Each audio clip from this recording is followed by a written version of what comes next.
যেদিন আমাদের ঘরে অ্যাসবেস্টরের ছাদ ভেঙে পড়লো, কোথা দিয়ে কিভাবে কি শুরু করবো মাথা কাজ করছিল না, কিন্তু আজকে এই মহারাজের 32 এই তুরি 31 পাটি বাইরে।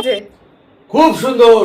এত জোরে রাধে রাধে বলে না, তার ইচ্ছা ছাড়া জগতের একটা পাতাও নড়বে না। কি করার কথা ছিল আর কি থেকে কি হয়ে গেল। উই পোকাতে আমাদের ঘরের সবটা ধ্বংস করে দেওয়ার পর আবার শুরু দিয়ে সবটা শুরু করতে হলো। নতুন ফল সিলিং আর দেওয়াল মেরামত সবকিছু করে একটু নতুন রং চঙ করা হয়েছে, কিন্তু এই দেওয়ালের চারিদিকটা কেমন জানি নেড়া নেড়া লাগছে। মাথায় বাতি জ্বললো, কারণ ঘরে যে কোনো পর্দা নেই। আর আগে যে পর্দাগুলো টানানো ছিল সে তো রঙে ধুলাবালিতে গেছে মায়ের ভোগে। তবে এবার ইচ্ছা হলো যে পর্দাগুলো একটু উঁচু থেকে লম্বা লম্বা করে টানাবো। জানি ঘরের জানলাগুলো অত লম্বা লম্বা না, কিন্তু একটু লম্বা করে টানালে ঘরগুলো বড় বড় লাগে। তাও না ভারী দোনো মনে আছি, তোমরাই একটু উপায় বলো না। তার জন্যই দুটো রকমের পর্দা জোড়া অর্ডার করেছি। একটা যে আমাদের আলনা জামা কাপড় রাখার খোপাটা রয়েছে, যেটার আমি মুরগির খাঁচা বলি মজা করে, যেই জায়গাটা দিয়ে ঘরে ঠান্ডা বাতাস বেরিয়ে যায়। আর আমাদের যে কাঠের জানলা ফুটো ফাটা দিয়ে ঘরে ধুলো বালি ঠান্ডা গরম বাতাস আসতেই থাকে। তাই আমার যা মনে হলো এমন একটু ভারী পর্দাই সেরা হবে।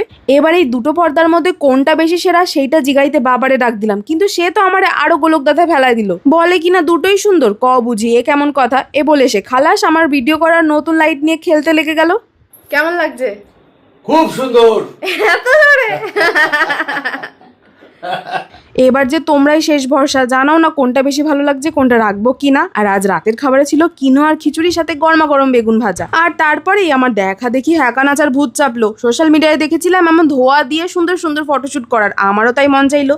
উঠলো বাই কটক যাই, তার জন্যই উইভাও বুটিক থেকে এই সুন্দর সবুজ হলুদ কম্বিনেশনে শাড়িটা পরে নিয়েছিলাম। কিন্তু শখ মেটাতে গিয়ে ধুনো জ্বালাতে গিয়ে আমি যে আমার এই মেকআপ প্রোডাক্টটাই ধ্বংস করে ফেলেছি। তার জন্যই বলি না আমার দ্বারা যে কিচ্ছুটি হয় না। বুকে তাও পাথর রাখলাম, কারণ আকাশ তো করেই ফেলেছি, কিন্তু এই শাড়ি ব্লাউজটা পরে এত সুন্দর লাগছিল। ষষ্ঠী বা সপ্তমীতে এমন একটা সাজ তো চাই চাই, হ্যাঁ কি না। আমার এই ইনস্টাগ্রাম পেজে বাকিটা দেখে নিও। আর চলি, রাধে রাধে।